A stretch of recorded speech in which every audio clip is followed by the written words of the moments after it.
Hey guys, and welcome to another video. So today I'm just going to get right into it. I was doing a podcast episode. We were doing a live stream with my cousin and I on our Pens and Paperbacks podcast. I'll have that here as a card.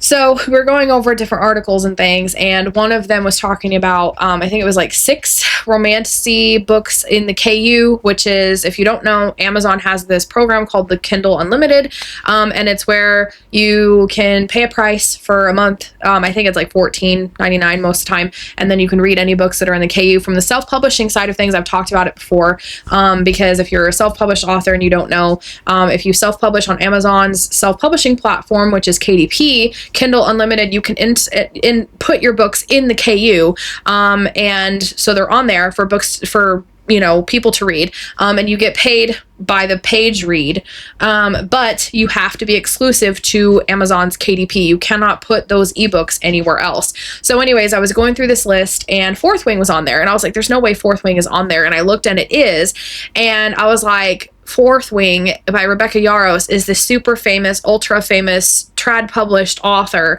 and Fourth Wing is sold everywhere. If you guys never read it, you've probably heard of it. And so we looked, and it is actually, the ebook is available on Barnes & Noble. Which means she's breaking the KU rules, and she's obviously not kicked out. And so I wanted to do a rant about that, because I have actually heard of and know authors who are in the KU, who are self-published, whose books have been pirated against their will, who have gotten in trouble and gotten banned from Amazon and from KDP, and they aren't even allowed to publish anymore just because their book was somewhere else on a website, and it was not their doing, and it was not their fault, but Amazon does not care. And you, as a self-published author, can actually get banned where you're not even allowed to self-publish with them anymore. And it ruins their career. It ruins their livelihood. This is for a lot of self-published authors, that's their source of income. And I was trying to research about this, and I found a Book Threads comment where it was talking about this and how it's literally just the different rules for famous trad published authors versus self-published authors who are also not famous, and how they treat indie authors so differently. And I just wanted to rant about this today because it really ticks me off. And Amazon's audiobook publishing platform, Audible, their self-publishing version is ACX.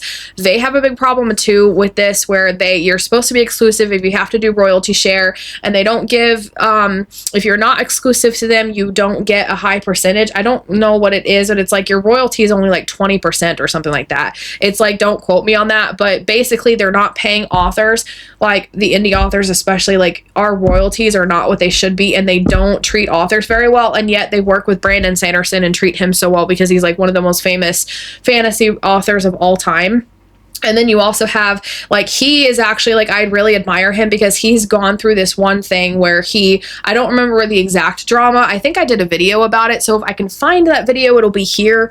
So go check that out to remember, because it's been a while. I don't remember all the details, but essentially he was protesting the way that they were treating indie authors, and so he was trying to negotiate better deals for it, and he got some concessions for it, and I think it was where he wasn't gonna sign on and get his audiobooks done until they cooperated, and so he did advocate and has advocated for self-published indie authors before, and I really appreciate that. But Amazon frustrates me because they have I don't know if it's actually a monopoly, but they are the biggest place to sell your books, and also they own Audible, which is the biggest place that sells audiobooks. There's other companies too, like Spotify, and Findaway Voices, which I think actually may be linked with Spotify now, but there's other places, but they're not as big and they're not as known. And so if you're a self-published author, you want to go through the avenues that are going to be selling more books, or audiobooks, and making more money. And for a lot of authors, promoting your books in Kindle Unlimited is actually a really good tactic, because that's the only way you can do the free promos and stuff. If you want to drop your book down to 99 cents, you have to have it on Kindle Unlimited, and then you can also drop your book to free. And so what a lot of people do is you join a book promo going on, and hey, my book is free for 5 days, and it's the first book in a series, and then so the next book up is 99 cents, and then the next one is $1.99, and it gets people into buying your book. And you can have that kind of marketing tactic, if you will, if you join Kindle Unlimited. But again, you have to be exclusive. So you cannot sell your ebooks on your own site, which for me is something that I do. And so that's why my Valiant series that you see behind me is not on Kindle Unlimited, because I want to be able to sell them on my website. I have the ebooks on Draft to Digital, which is everywhere else. Now on Draft to Digital, you can use them to sell to Amazon. I like using KDP's platform directly, but I don't like using it for like Barnes & Noble and Kobo and some of those places. And so that's why I use Draft to Digital for Barnes & Noble, Kobo, Apple Books, all the other places that are not Amazon. And also they have a lot of library sources, so your ebooks can get in the library. But again, because of that, I cannot and do not put the Valiant series in the KU. My Calamity's Hope books, which you see right here, are actually in the KU. So if they were to get pirated against my will, there's a chance I could get in a lot of trouble for that. And yet famous authors like Rebecca Yarros is allowed to have her book, her ebook of Fourth Wing on Kindle Unlimited and also everywhere else and not get penalized or in trouble for it, because clearly she's still publishing with them. And it just, the double standards and the way that indie authors are treated really ticks me off, and it's really not fair just because we're not famous, we're not big. And I've heard of a lot of other indie authors too, like dealing with some other people like Barnes & Noble Press, the way that the support like deals with you as a self-published author is not like, you know, like the people that I've heard, it's like, you know, that's not how they would be treating a publisher or an agent. And so it's like, just because we're self-published, we get treated differently. And so I've had that issue sometimes too with certain support systems for other things. And so it's just, the double standard is really not fair. And this is nothing against Rebecca Yarros or any other famous author. It's just not fair about the company and how the company treats us as self-published authors.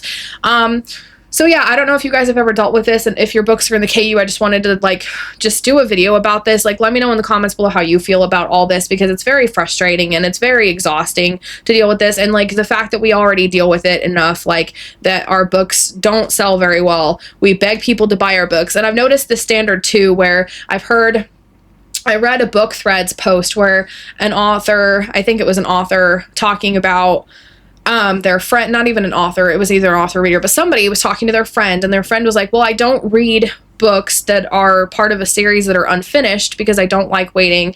And yet the person knew that their friend was waiting and anticipating for Fourth Wing and like that series, which isn't finished. And yet, so it was just indie authors that person doesn't like waiting on. And the double standards of how indie authors are treated versus famous authors. Like, okay, if you'll read and wait for Rebecca Yarros to get her next book out, which is going to take like 2 or 3 years from now, but you're not going to wait for a self-published author to put their book out, is not fair. And so just the double standards and the way that we get treated, like we go through enough as it is. And it's just like, I really, really, really, really advocate for indie authors.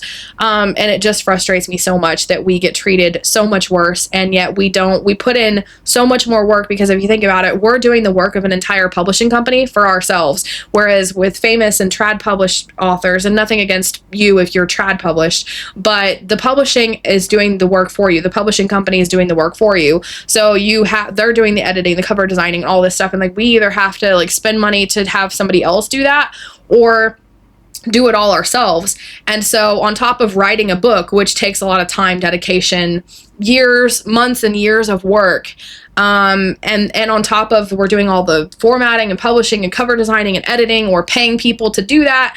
And so we're doing the work of an entire publishing company ourselves. And then we still have to promote and market our books. So we're doing the jobs of a marketing team on top of that.